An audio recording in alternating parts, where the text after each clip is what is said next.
My name is Lucy Durkin. I'm the artistic coordinator for the annual Good Friday service. I teach art history at Eastman and at the Memorial Art Gallery. It's hard to believe, but this year is the 28th time we've done this particular format in which images of art intermingle with readings and music. We started out as a live service with 35mm slides with projectors mounted on tall platforms in the chancel. But with today's technology, we are able not only to present the live service, but of course also to stream and to record the service for the worship archive for those who are unable to be there in person. It also means I can take a few moments to be the art historical geek and record this Zoom session and share a few thoughts about some of the images. So I'm going to pause and get the PowerPoint. The first lesson this year is a silent lesson where we show images without reading the corresponding text, except this time it's not really silent. Dwayne Prill introduced me to the beautiful, moving organ fugue by Elsa Borain that he will play to accompany images that help us recapitulate what has happened in the past 24 hours of the Passion story. We'll start with the Last Supper and the astounding 9-foot-wide sacrament of the Last Supper by Salvador Dali. The National Gallery's website has provided a large part of the information I'm going to relay on to you, so I want to give them credit. They point out that the placement of men around the table is completely symmetrical.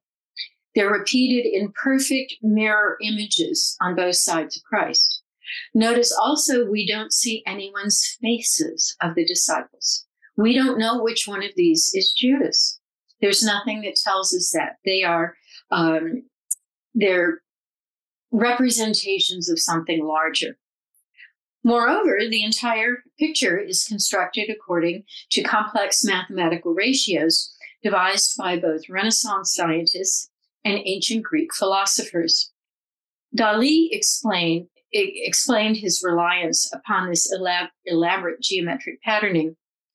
I wanted to materialize the maximum of luminous and Pythagorean instantaneousness based on the celestial communion of the number 12, 12 hours of the day, 12 months of the year, 12 pentagons of the dodecahedron, 12 signs of the zodiac around the sun, and the 12 apostles around Christ. Thus, the sacrament of the Last Supper, then, is not an attempt to recreate the meal, but a symbolic presentation of the Eucharistic ritual. Rather than specific apostles, the men at the table are idealized participants. The strange enclosure, which is partly earthly, partly celestial, it's not the large upper room as specified in the Bible, but an abstract concept embodied within these dodecahedrons. So just as the surrounding cupola appears only partly real, the seated Christ figure is actually not bodily present because he himself is partially transparent. The more tangible allusion to Jesus's physical presence is the symbolic bread and wine. The ethereal disembodied torso above him is more youthful than the standard conceptions of the Creator in traditional Renaissance imagery. For example, something like this by Masaccio in the early 15th century. And here, God the Father is typically portrayed as an aging patriarch. If you return to Dali's image, however, the wide outstretched arms might represent the resurrected Christ. But the nail holes are missing from the hands, the wound does not appear in the side, and that leaves the identity of whose torso this is, ambiguous for the viewer. This painting, The Sacrament of the Last Supper, was never in a church. It came to the National Gallery through the generosity of one of its greatest benefactors, Chester Dale. Dale reputedly suggested the subject matter to Dali, and he purchased the painting which had taken 9 months to create, as soon as it was finished. He then sent it to the National Gallery, where it was placed on public view the day before Easter in 1956. As Dale put it, this is a picture for all time. It's too important to keep for a few. Washingtonians agreed. More than 7,000 visitors flocked to the museum to see the painting on the very first day that it was displayed. British painter Elwyn Lynn had close ties to the Welsh coal mining community, but he also created powerfully spiritual images, such as this one of the cock that crowed 3 times as Peter denied Christ. And you can see the figure of the rooster over here on the right-hand side very clearly. However, take a look at the bottom left-hand corner. Can you see the head of Christ with the crown of thorns and the hand nailed to the cross, foreshadowing?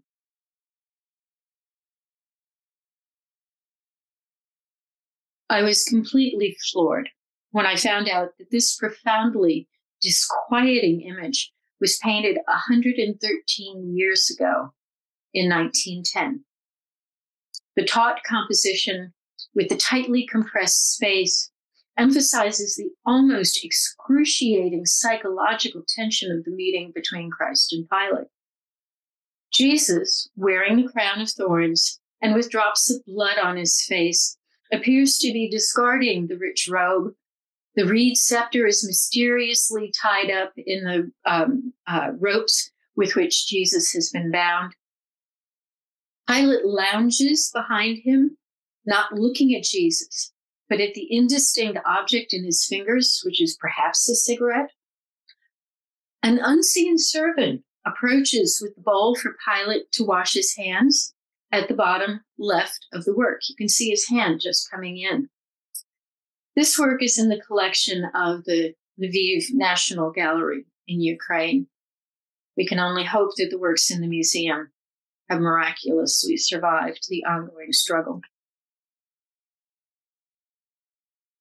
By contrast to the close intensity of the Ukrainian image, this 14th century Armenian manuscript page emphasizes the gulf, physical, psychological, between Pilate and Jesus. Same scene, very different way of telling the story. The silent sequence takes us through Gethsemane and through Pilate and Peter and all of that kind of stuff. And it concludes with Jesus, who is isolated and apart from everyone. Henry Ossawa Tanner, an acclaimed African-American artist from the turn of the 20th century, created this haunting image of Jesus, wholly alone, which is still so beautifully resonant well over 100 years later.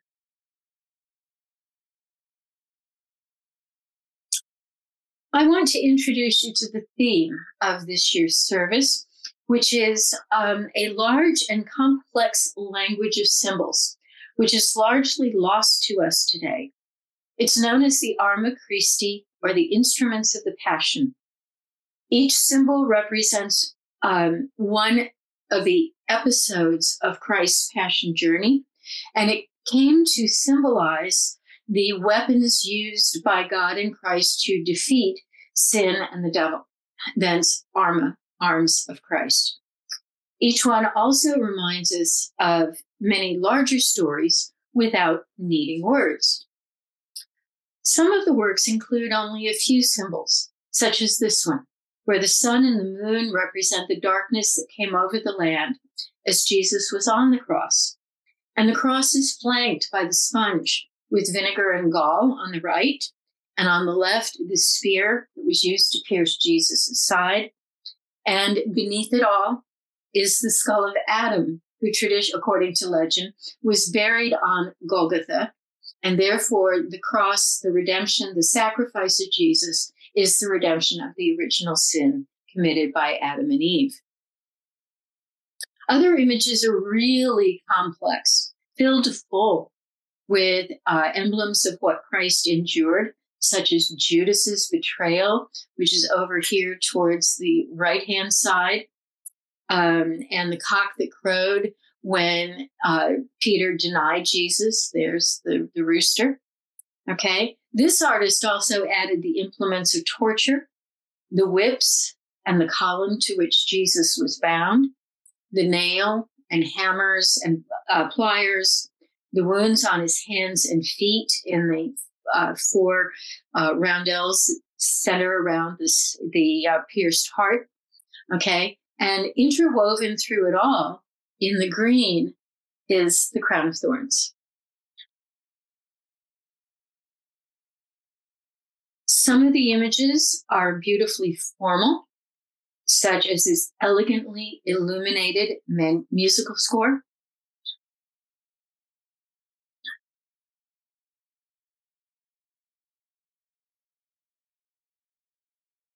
Others are example of folk art, made of the materials at hand as an act of devotion.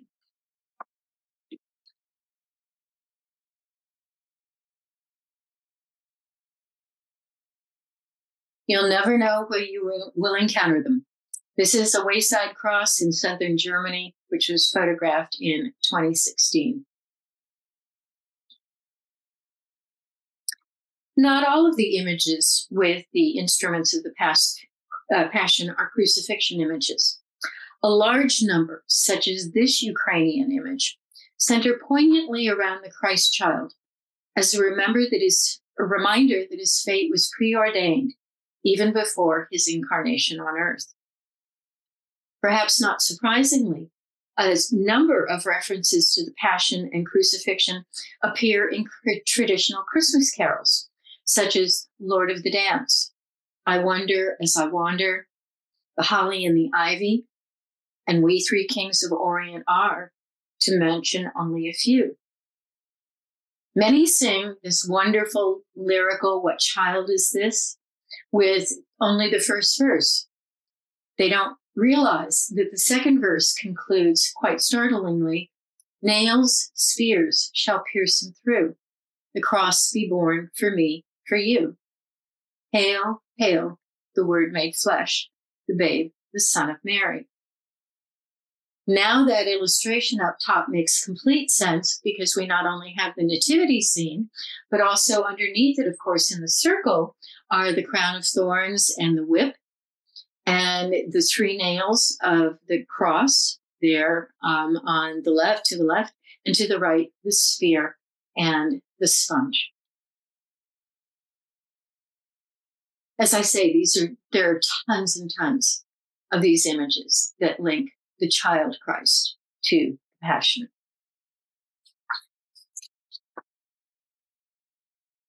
Dwayne Prill will be joined by Brian Donut on cello, and they'll accompany our exploration of three of the Arma Christi images, pairing them with three of Ralph Vaughan Williams' studies on English folk songs. This is one of the medieval images of the instruments of the Passion, and as you can see, it is filled to the brim. So if you look at the top part, you can see just under the face of Jesus are the sun and the moon, reminders of the great darkness. And below them, on the left-hand side, are two hens exchanging the 30 pieces of silver, which were originally done with silver leaf, which is, of course, tarnished, turning them black. You also see just Judas kissing Christ with the arm coming around him, like that embrace. On the other side, you see the angel comforting Jesus in Gethsemane, the seraphim. You also see the pitcher pouring the water over Pilate's hands. And there are clusters of objects which have the ladder, the chalice, a knife and the severed ear of the high priest's servant, a lantern suspended on a pole, a torch, the spear that pierced Jesus' side, the ropes that bound him, and a disembodied hand which you'll frequently see reminders of the blows that he took to the cheeks as he was being mocked. On the other side, you see Peter with a serving maid. You see the cock on top of the column, and at the top of the sponge on the reed and the 3 nails of the crucifixion wounds. At the center, you see a pelican, a mother pelican specifically on her nest. And at this, you see she's pecked open her breast in order to shed her blood in order to feed her children. This is a common medieval symbol, which is an analogy for, of course, for Jesus's blood shed for us. And this continues all the way down to the bottom, where we have in the bottom panel the figure of Jesus in the red robe, wearing the crown of thorns, the seamless garment and the dice the soldiers used to gamble for it, the hammer, the pliers, the nails, and the vessel of myrrh with which Jesus' body was anointed before he was laid in the tomb. Don't get the idea, though, that all of the images of the instruments of the Passion are only medieval, such as this one is. Heinrich Campendonck was a German expressionist painter in the early years of the 20th century. He designed this window for the World's Fair in Paris in 1937. I haven't yet been able to find any record of what happened to the original version. Campendonck was declared degenerate by the Nazis. A large portion of his work was destroyed. His works were banned in Germany and in the Netherlands, where he was living and working at the time. Perhaps it's appropriate that this recreation was done 60 years later for a church back in his native Germany. Look for how many of the symbols you can recognize as we look through from left to right.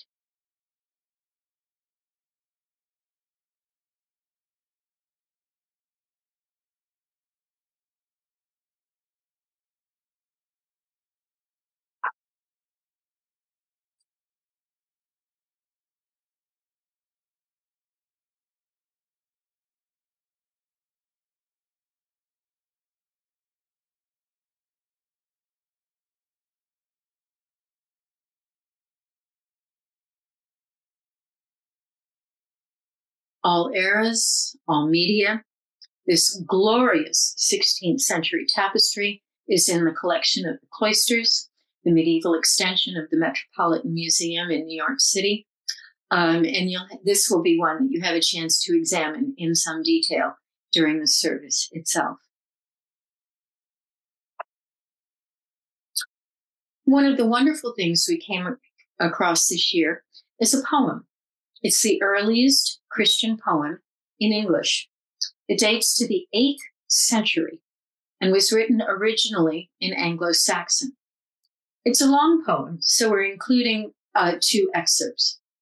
The Cross of the Crucifixion, which in that language is called the Rood, R-O-O-D, is the narrator in these 3 passages. So in the Voice of the Cross, it speaks of its experience, starting with being a living tree, which is cut down and shaped into a cross.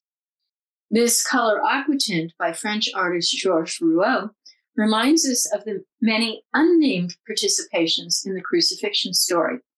Here's the executioner's helper carrying one of the boards of the cross, which will be used to form the cross upon which Jesus will be crucified. The cross continues its narrative, observing that Jesus hastened with eager zeal, end quote, to the cross. This spurred the cross itself to be brave and stand firm through the earthquake that shook the land when Jesus died, according to the Gospel of Matthew. William Blake's luminous watercolor captures Jesus' acceptance of his fate with both power and delicacy, which is a tremendously difficult balance to maintain. The next stanza of the poem and this image are both startling to us, as none of the Gospels mention Jesus actually climbing the ladder up to the cross to be crucified. The poem reads, "Then the young hero, who was God Almighty, got ready, resolute and strong in heart, climbed onto the lofty gallows tree, bold in the sight of many watching men, when he intended to redeem mankind." This 14th century illuminated manuscript page is therefore not so much an illustration of the crucifixion, but a meditation on Jesus' willing acceptance of the sacrifice which is demanded of him.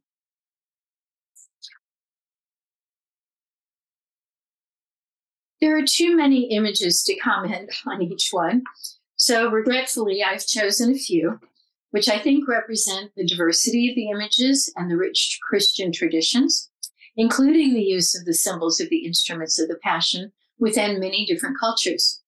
This Peruvian crucifix is one that, as you can see, includes several of the instruments of the Passion.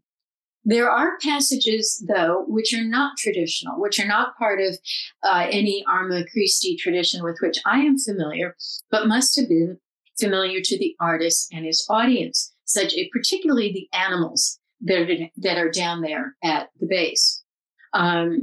This will be a fun one to research at some point in the future. In Rome, there are 10 colossal sculptures that line the ancient Roman bridge called the Ponte Sant'Angelo, the Angel Bridge. And each of these monumental sculptures holds one of the instruments of the Passion, here, the angel with the cross. Here's a look at the bridge, which is now pedestrian only, with the ancient fortress behind it, the Castel Sant'Angelo.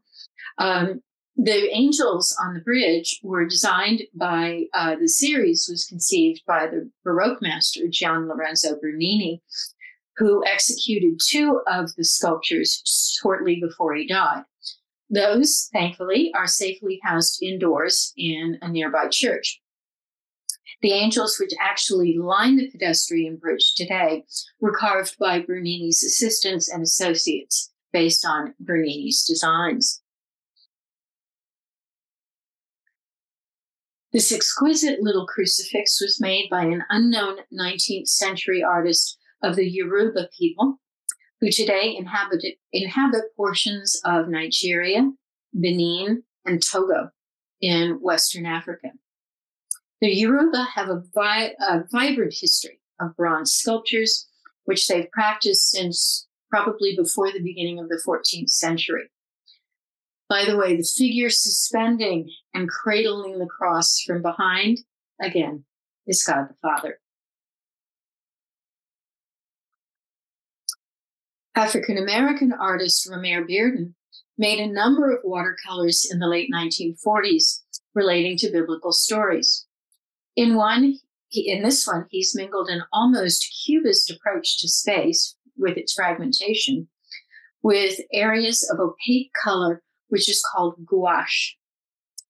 The surface is richly worked, including wavy lines actually inscribed into the canvas up here at the top.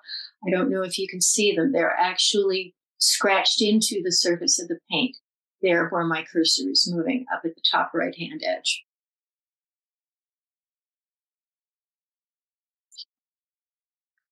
I can tell you a bit about this image, except how to pronounce this artist's name. He was an Australian Aboriginal artist. He worked in the Northern Territory using traditional materials. This poignant crucifixion scene, which is only about the size of a standard sheet of paper, was painted with earth pigments on stringy bark eucalyptus, which is native to Australia. Sadly, this artist was only 51 when he died in 1990.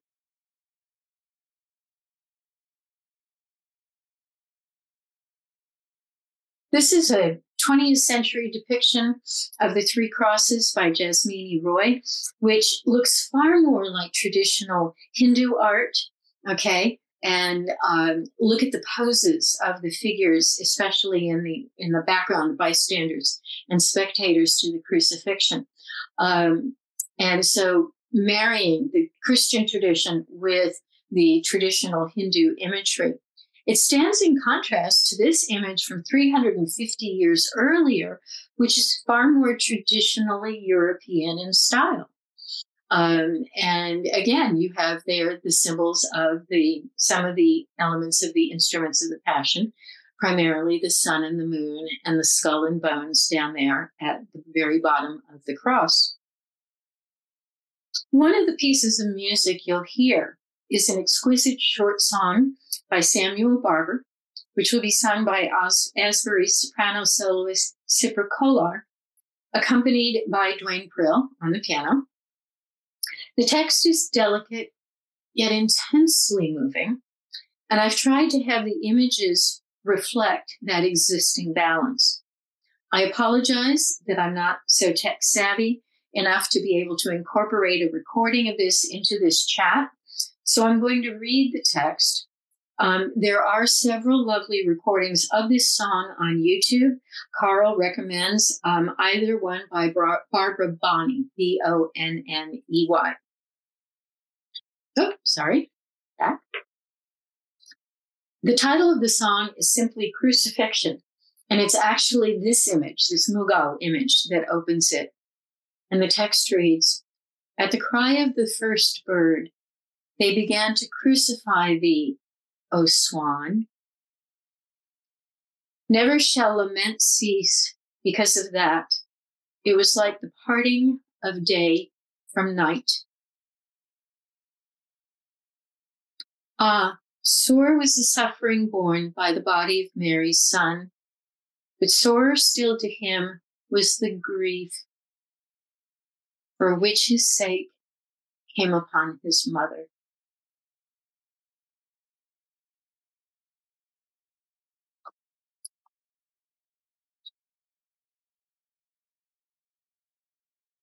It's yet another variation of the instruments of the Passion, which brings us to the end of Good Friday with the entombment of Christ.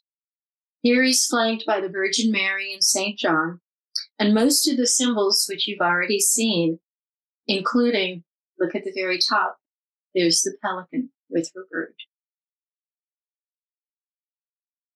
Thank you for taking the time to watch this preview. We, Carl, Stephen, and I, have truly enjoyed exploring images that recall long traditions and associations, some of which have almost been lost along the way. We hope that this approach will open new paths for you to consider, as it has for us, and that it will enhance your experience of the Good Friday service. Thank you.